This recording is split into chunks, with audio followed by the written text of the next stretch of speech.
Hola estudiantes, buenos días, buenas tardes. Esta clase la estoy grabando en la tarde, por eso la afirmación. Les comento que la intención en principio de grabarla es por el acuerdo en que quedamos en este lunes, ¿sí? Creo que 20 de septiembre, para no seguir perdiendo clases, en el sentido de que no nos hemos encontrado presencialmente. Como ustedes saben, por diversas razones, ya sea por un feriado, ya sea también porque nos han cambiado los horarios, ¿bien? Por la semana freiriana. Entonces la intención de poder tener este encuentro virtual de manera asincrónica es desarrollarles lo que va a ser en esta clase. Vamos a analizar América Latina. América Latina desde una perspectiva mundial. El texto es muy interesante, lo tienen en el campus, está el libro completo y es el siguiente. Acá lo muestro. Es América Latina en la construcción del orden, es el primer tomo de Waldo Ansaldi, Verónica Giordano. Principalmente son sociólogos, también devenidos en historiadores argentinos, Argentina, y van a utilizar una perspectiva de la que forma parte también este EDI, esta cátedra, que es la sociología histórica. La sociología histórica, para hacer una pequeña síntesis de lo que trata, es de analizar las sociedades en periodos largos, periodos de procesos históricos, que reúnen a veces décadas, pero también siglos. Hay un interrogante que establece, por ejemplo, Max Weber, y es analizar lo siguiente: ¿por qué nuestras sociedades han llegado a ser lo que son y no son de otra forma? ¿No? Entonces, la sociología histórica, en este devenir del movimiento histórico, lo que va a analizar son dos cuestiones: los cambios que ocurren a través del tiempo. Estos cambios pueden ser políticos, económicos, sociales, culturales, pero también no solamente estudia los cambios, sino también las permanencias.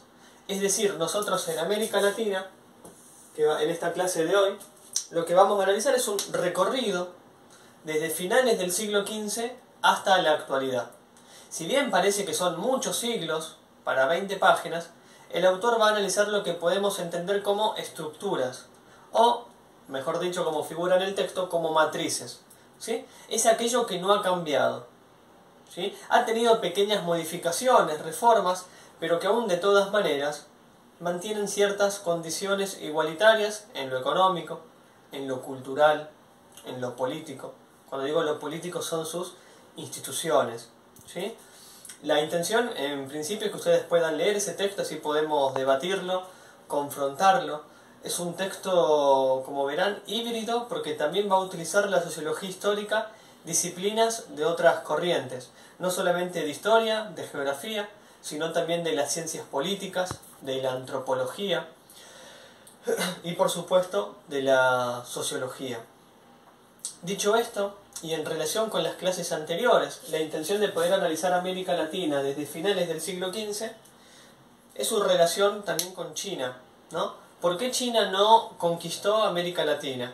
Si en el texto que ustedes leyeron de Enrique Dussel, ¿no?, que habla sobre China en 4 siglos, 1421-1800, ya había cartografiado América Latina, ¿sí?, con el navegante, por ejemplo, Zheng He, ¿sí?, en 1420. 70 años antes que las empresas portuguesas y españolas, ¿no? Ahí tenemos, digo, para realizar un análisis contrafáctico. Contrafáctico es lo siguiente: ¿qué hubiera pasado si, en vez de conquistarnos, colonizarnos España y Portugal en un principio, hubiese sido China? Ahora bien, también puede que le surjan otras preguntas.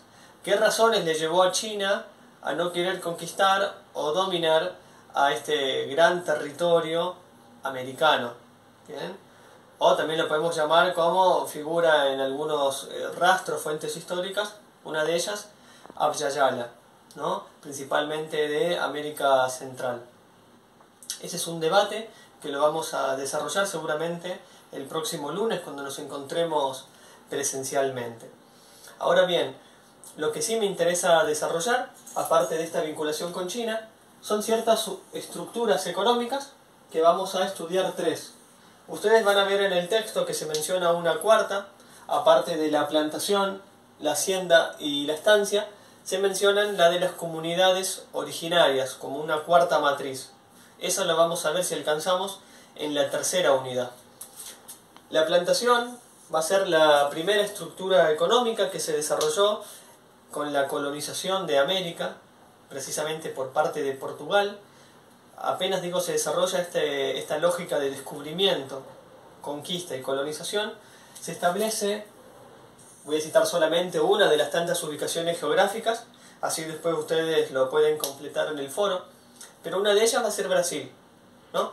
Y va a tener determinadas características la plantación. Se caracteriza por un monocultivo, van a ver el cacao, el café, el tabaco, el azúcar, el palo del Brasil. Utiliza determinadas relaciones de trabajo.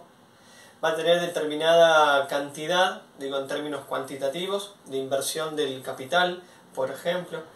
Están vinculadas cada una con un tipo de mercado, ¿bien? Pero para que ustedes vayan sabiendo, la plantación es la primera matriz o la primera unidad de producción económica. Una segunda, digo es entre el fines del siglo XV.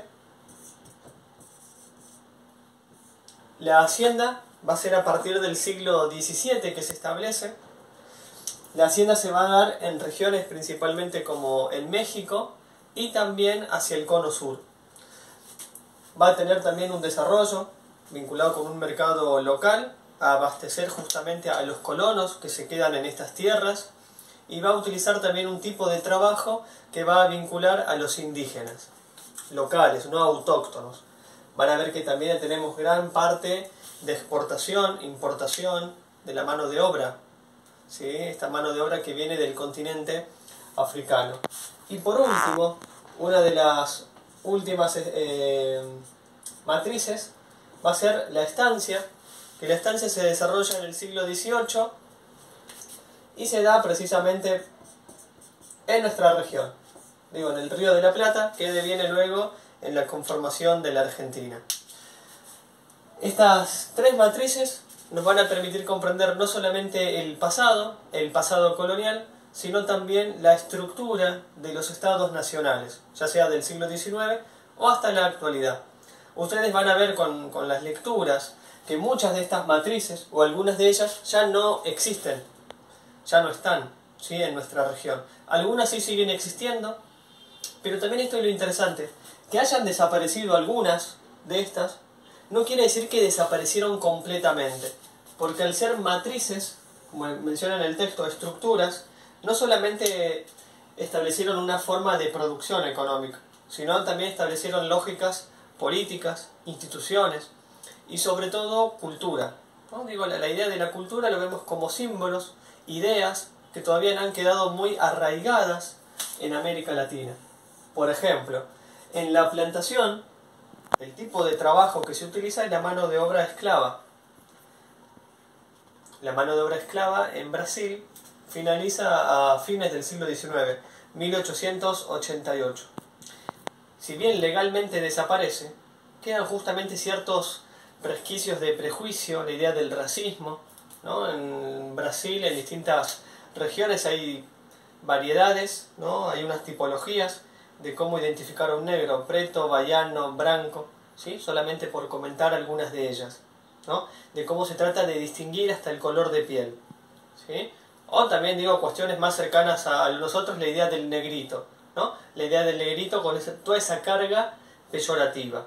No es algo que se fue construyendo hace unos años, hace unas décadas, sino que lleva siglos.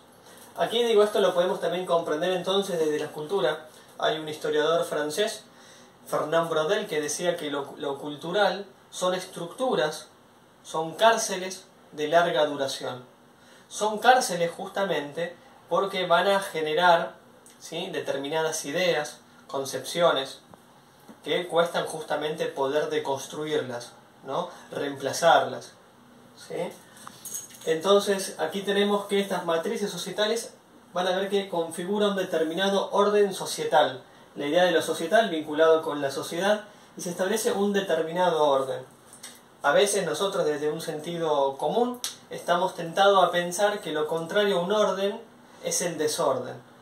Lo que va a tratar esta clase entonces es pensar qué tipo de orden único se fue desarrollando, y aquellas otras alternativas diferentes a un orden, por ejemplo, capitalista, se fueron combatiendo, se fueron eliminando o en todo caso encontraron sus resistencias.